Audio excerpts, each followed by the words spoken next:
What is up, guys? ChewySlayer is back here today, guys. And today, guys, if you can tell by my shirt, we're going to be talking about the Detective Pikachu movie. And before we get started, guys, I just want you to know I'm a huge fan of Pokemon. I even do some drawing of it myself. Here's Pikachu and the Charizard that I drew a while ago. And I just love this series so much, whether it be through the games or just through the cartoon. I've loved Ash Ketchum ever since growing up. And to be able to see a Pokemon movie on the big screen that is live action combined with some CGI was really cool for me to see. And I'm going to be giving my honest opinion on it today. And let's just go ahead and get started. So the movie starts off really good, at least with what we came in to see. We were a little bit late, but I don't think it really affected too much. It was really good just seeing how the Pokemon looked in the world. I think the CGI was done very well. It actually felt like the Pokemon were there. They existed. And that's one of the hardest things to pull off with these kinds of movies, is being able to make sure the Pokemon feel like they actually exist in this realm, especially when it comes to the actors, like making sure that their eye level actually matches them looking at the Pokemon like they're actually there. And they did an amazing job at that. With the diversity of Pokemon in this is one thing I want to bring up.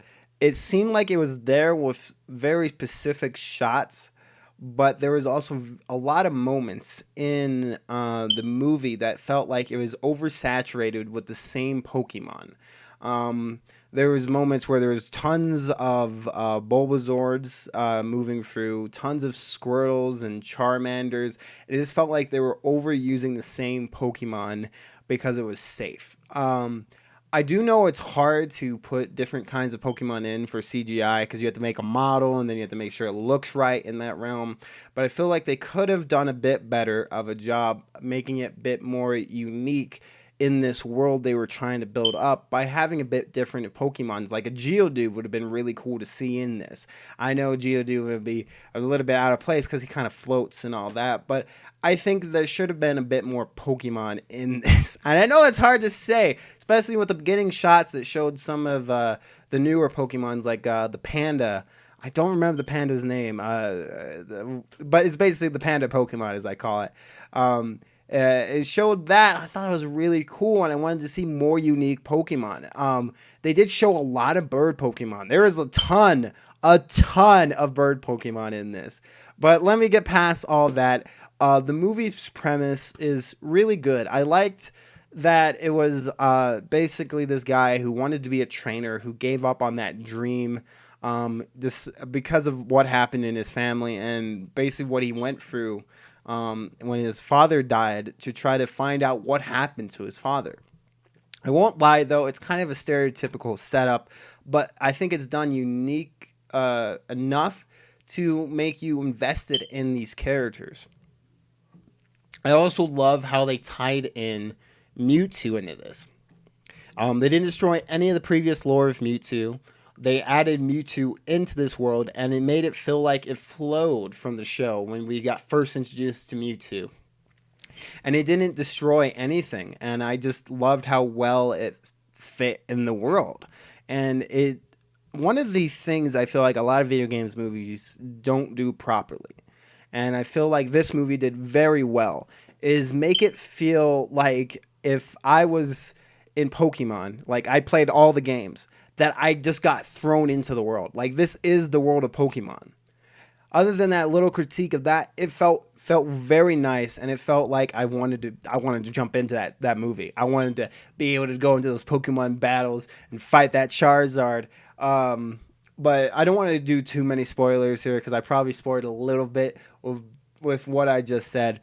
But I'm just going to give my rating here, guys. It's going to be a solid 9 out of 10.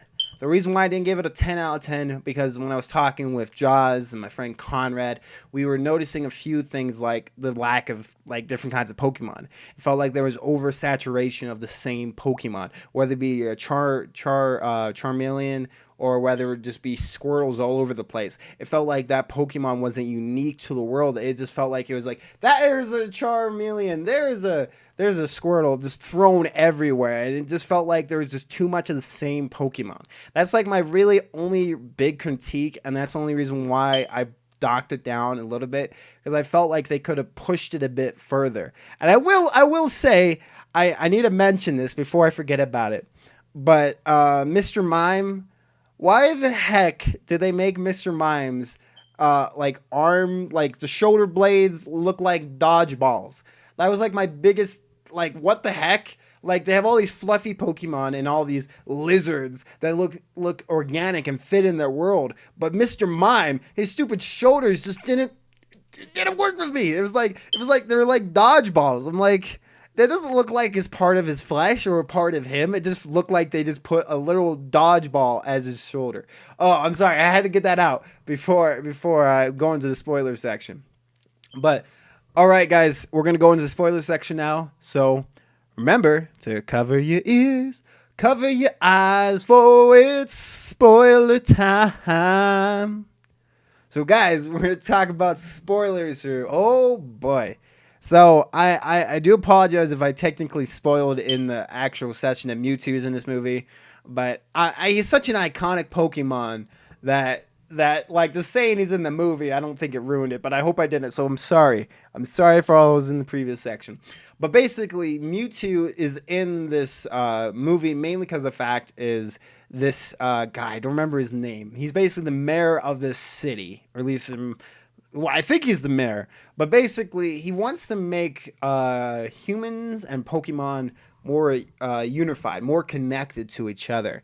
And he does this by developing a gas using Mewtwo called the R gas. And this R gas, what it does, it basically makes Pokemon go completely wild. And when they go completely wild, it allows Mewtwo to actually transfer his soul, the human soul, into the Pokemon. Now, I'm like, okay, all right, it's interesting, but very like, what the heck? What? I don't know. I don't know where he was gonna go with this plan after he completed his plan, because it just felt like one of those baggage plans that wasn't completely thought out. But it was like, you know what? We gotta make Pokemon, humanity, more interconnected and working together.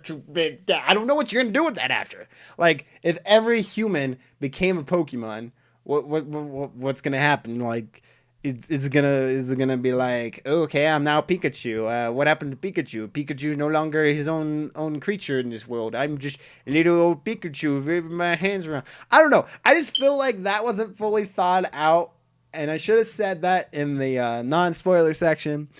But I'm like, okay, cool idea. I loved the setup and the premise of his dad's disappearance. Of him investigating this R gas and trying to get down to the bottom of it. Dude, the Pokemon arena scene, when they're in the underground fighting arena with Pikachu and Charizard. Oh, I just love seeing Charizard on the screen. Like, that was probably my favorite moment in the movie, was just seeing Charizard and Pikachu like just going at it for a second. Like, he's like, I'm gonna take him on, and then he's just like grunting. I'm sorry. I gotta say though, even though it was kind of questionable with the motivation of the villain, right? Well, not the motivation. I would say it would be more of like what's gonna happen after he accomplishes his goal. It was a solid movie, and I think it's probably one of the best video game movies I've seen in a long time. And that's just a testament to how much effort they put into this. Like, one of the biggest things I remember when I was doing research on this movie before I even went to see it is how much they did on just seeing how animals work in the real world, like how they interact and migrate together.